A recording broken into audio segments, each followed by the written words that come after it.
हा नमस्कार मॅडम. बोला. मॅडम सीएचओ सेलला फोन द्या बरं. कोणाला? CHO sale. सीएचओ ला. हा. हा.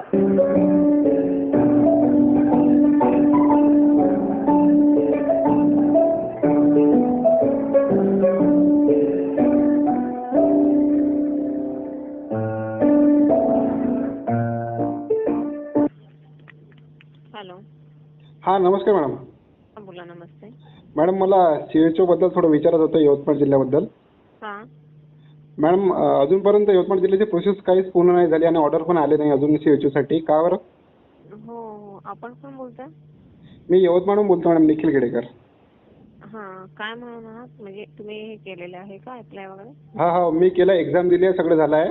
बट हा, हा. अजूनपर्यंत काहीच प्रोसेस झाली नाही आणि बाकीच्या जे जिल्ह्यांची जे प्रोसेस आहे ते पूर्ण हा. 6 महिने ट्रेनिंग होऊन पूर्ण प्रोसेस झाली आहे. एक्झाम पण झाली आहे. हम्म. एक्झिट एक्झाम पण झाली आहे. आता ऑर्डर यायचीच आहे फक्त त्यांची बाकी. बट जे हा. यवतमाळ जिल्हा याची लिस्ट पण लागली आहे, पण आतापर्यंत काही प्रोसेस झाली नाही. नाही, ऍक्च्युली कसं ते समांतर आरक्षणचा इश्यू आहे ना, तर तर त्यावर फाईल प्रोसेस केली होती. आता ते परत फेरसादर करून ते प्रोसेस मध्ये आहे. तो पॉलिसी डिसिजन आहे ना, बट त्यामुळे. ते सॉल्व्ह झालं होतं मॅम, तो इश्यू सॉल्व्ह झाला होता. डबल लिस्ट लागली होती ना. कुठे लिस्ट लागली होती डबल? डबल वेबसाईटवर लिस्ट आली होती ना मॅडम, त्याच एनएचएमच्या वेबसाईटवर लिस्ट आली होती डबल. तो झाला होता सॉल्व्ह इश्यू. जिल्ह्यालाच का? हा जिल्ह्यालाच.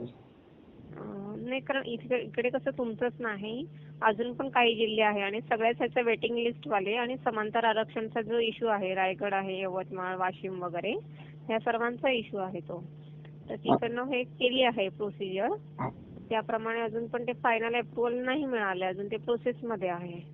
अच्छा. त्यामुळे तर ते बट झाल्यानंतर जसं आम्ही जिल्ह्यांना लगेच कळवू हो. काय होतंय ते.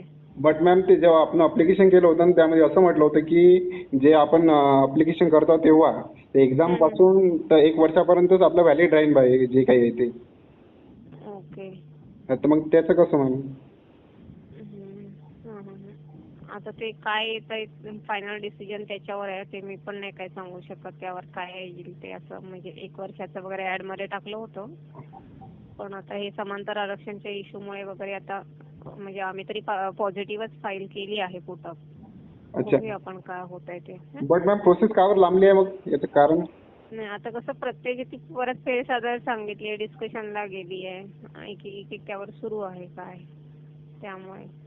हा तर मग सर मॅडम एक टेंटेटिव्ह डेट तरी किती वेळात होणार? नाही, एक्झॅक्ट नाही सांगू शकत तो डेट आम्ही पण, कारण आम्ही 8 दिवसांनी सांगणार आहे आम्हाला असं वाटतं, पण ते तोपर्यंत नसेल झालं तर परत प्रॉब्लेम होतो ना, असं डेट हे करून.